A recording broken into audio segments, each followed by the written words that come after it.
अस्सलाम वालेकुम व्यूअर्स, कैसे हैं आप सब लोग। ये आप सोच रहे होंगे कि ये मैंने अपनी वीडियो का आगाज़ इस टोकरी के साथ क्यों किया है।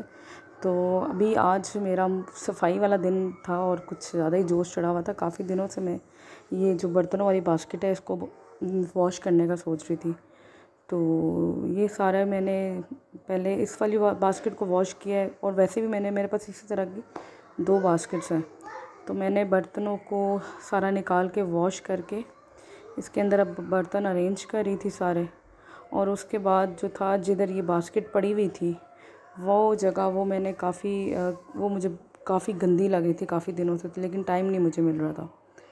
तो उसके बाद जनाब मैंने वो जगह पहले साफ़ की। ये सब बर्तन अरेंज हो गए हैं, बस अब इस बास्केट को मैं बंद कर दूँगी और इसको फिर मैं अपनी जगह पे रख दूँगी। ये ऐसे कवर्ड वाली ये देखिए जगह बहुत गंदी हुई थी। काफ़ी दिनों से मैं सोच रही थी लेकिन टाइम नहीं मिल रहा था। तो बस इस जगह को मैंने क्लीन किया और क्लीन करने के बाद ये बास्केट मैंने वापस अपनी जगह पे ला के रख दी है। ये देखें, आप भी अपने बर्तन कोशिश किया करें कि कवर्ड रखा करें। वैसे भी सुन्नत है कि आपके जो खाने वाले बर्तन हो वो कवर्ड हो, और वैसे ही मच्छरों से और कीड़ों से रात के टाइम सेफ़ रहते हैं। यहाँ पे ये दूसरी बास्केट जो थी जहाँ पे मैं जैसे बर्तन वॉश करके जिसमें रखती हूँ वो अब मैं वॉश करने लगी थी। ये भी बहुत गंदी हुई थी। खैर इसको मैं टाइम टू टाइम वॉश करती रहती हूँ। फिर भी आपको पता है कि साथ हो समटाइम्स ये जैसे खिड़की होती है या कोई आंधी वगैरह होती है तो तेली का कोई ना कोई डस्ट आ ही जाती है। तो बस फिर मैंने सारी ये क्लीन करने के बाद जगह सारी साफ़ की।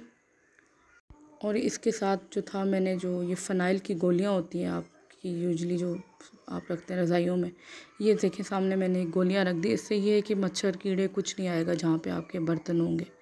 तो ये एक छोटी सी टिप भी है वैसे कि जहाँ आपके मच्छर या कीड़े या कोई ऐसे कोने हो जहाँ पे सफाई डेली ना हो सकती हो, वहाँ पे आप ये रख दें और वीकली या 15 डेज़ बाद आप इस जगह को साफ़ करें तो आपको बड़ी नीट एंड क्लीन मिलेगी। इसके बाद बारी थी जनाब फ्रिज की। फ्रिज वैसे ऑफ एंड ऑन होता ही रहता है, पर फिर भी आपको पता है जब सफाई हो रही हो तो बाकी चीज़ें, जब एक चीज़ साफ़ हो जाए ना तो दूसरी गंदी लगने लग जाती है। बस फ्रिज को भी मैंने सरफ़ वाला पानी मार के हल्का सा कपड़ा लगा दिया था।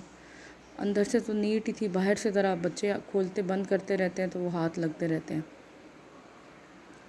तो मैंने बस पहले फ्रिज को किया, उसके बाद उसको करने के बाद माइक्रोवेव की बारी थी। ये भी आप देखें वैसे तो साफ़ ही है लेकिन फिर भी डेली साफ़ सफाई होती रहे ना तो जो थोड़ी बहुत चिकनाहट होती है वो क्लीन हो जाती है। सफाई ख़त्म करने के बाद जनाब खाने का सोचना था, लेकिन आज मेरा कुछ ऐसा प्लान नहीं था।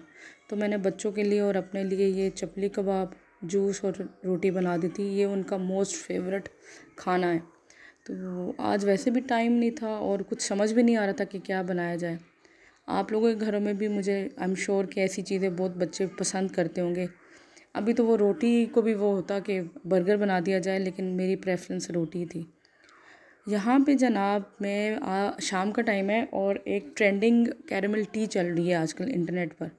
तो मैंने सोचा कि मैं अपने लिए आज वो कैरेमल टी जो है ना ट्राई करूँ, पर it was a very bad experience. पता नहीं मैंने क्या मिस्टेक की थी। मुझे लग रहा है मुझे ये स्टील का सॉसपैन नहीं यूज़ करना चाहिए था, मुझे नॉन स्टिक यूज़ करना चाहिए था। इसमें यह था कि पहले आपने चीनी को डालना है जितनी आप पीते हैं चीनी चाय में, हल्की सी उसको कैरेमल करके जैसे ये ब्राउन सी करने के बाद उसके अंदर आपने पत्ती जो होती है वो आपने डाल देनी है। मैंने किया तो बिल्कुल ऐसे ही था, बट आई डोंट नो कि उसके साथ क्या हुआ। या मेरा अपना वैसे ज़ाती ख्याल ये है कि मुझे ये सॉस पैन नहीं लेना चाहिए था क्योंकि ये बड़ी जल्दी जल्दी लग रहा था, या फिर क्वांटिटी शायद ज़्यादा होती तो लगने का जो एक चीनी का या पत्ती का था वो ना इतनी क्विकली होता। अदरवाइज़ टेस्ट बैड नहीं था लेकिन बहुत स्ट्रॉन्ग था, एक्स्ट्रा स्ट्रॉन्ग जिसे बोलते हैं ना चाय का टेस्ट, जो यूजुअली ट्रकों वाले पीते हैं या बहुत बहुत स्ट्रॉन्ग जो चाय लोग पीते हैं उनके लिए तो ये चाय शायद बहुत अच्छी होती।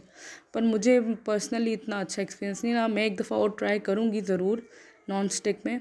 पर आज के दिन जो मेरे कैरेमल का एक्सपीरियंस किया था, शुक्र है मैंने किसी और के लिए नहीं बनाई थी, अदरवाइज़ तो चाय भी ज़ाया होती और वैसे भी किसी ने नहीं पीनी थी क्योंकि जिस तरह की ये चाय बनी थी। तो यहाँ पे फिर मैंने अपने लिए चाय निकाली। वैसे तो मेरा ख़्याल है मैंने हाफ़ कप शायद पी होगी और उसके बाद मुझसे पी नहीं गई इतनी स्ट्रॉन्ग चाय। यहाँ पे मेरी बेटी की सालगिरह थी। वैसे मेरा प्लान था सेलिब्रेट करने का, लेकिन बस टाइम शॉर्टेज की वजह से और गर्मी की वजह से मैंने ये फिर प्लान नहीं उस पर किया। तो आपस में जो बहनें, इन्होंने सिस्टर्स ने आपस में एक्सचेंज कर लिया था, एक दूसरे को जैसे देते हैं। ये काफ़ी दिनों से अपनी जो सिस्टर की जो पसंद की चीज़ें इसको इकट्ठा करी थी, जो जो इसको लगता था कि इसको चाहिए और इसको अच्छी लगेगी, तो वो एक बॉक्स में जनाब ये चीज़ ले दें, ये भी उसको पसंद है। खैर लिस्ट तो बहुत लंबी थी, लेकिन ये छोटी छोटी चीज़ें थी जो मुझे था कि इसको पसंद भी आएगी मिशाल को, तो मैंने वो उसको फिर ले दी थी। और ये उसको बता रही थी कि ये मैंने कहाँ से लिया, ये कब लिया, तुम किधर थी, मैं क्या कर रही थी। खैर मुझे कंफर्म है ये इसने देख लिया होगा, चोरी चोरी पता तो चल ही जाता है बच्चों को। और साथ ये इसने जो ग्रीन कलर का रैपर है ना, मेरे ख्याल है ये बॉडी स्प्रे था इसके लिए। बॉडी स्प्रे के साथ अभी इसको डिओड्रेंट की भी ज़रूरत थी लेकिन हमने एक ही चीज़ पे इत्तेफाक किया कि अभी इसी से आप खुशबू कर लें अपने लिए। और ये जो है ना सारी एक्सप्लेनेशन हो रही है कि ये क्या हुआ, कहाँ से लिया, कब लिया। बस यहाँ पे अभी हम रात का टाइम था और यहाँ पे हम स्टेक्स खाने आए थे। और बस उम्मीद है आप सब लोगों को पसंद आया होगा ये आज का व्लॉग भी मेरा। इंशाल्लाह दोबारा किसी अच्छे से मज़े की किसी रेसिपी, किसी टिप के साथ आपके सामने आऊँगी। And enjoy yourself, take care yourself and enjoy this steak also. Bye bye.